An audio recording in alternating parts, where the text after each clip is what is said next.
Oi, gente! Sejam bem-vindos! Vamos começar picando o alho e a cebola para refogar o nosso frango.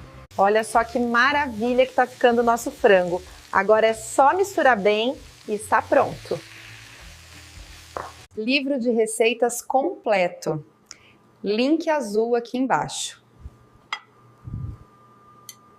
Olá, pessoal! Não esqueçam de seguir o canal para não perder as próximas receitas. E se gostaram, por favor, deixem um comentário aqui embaixo.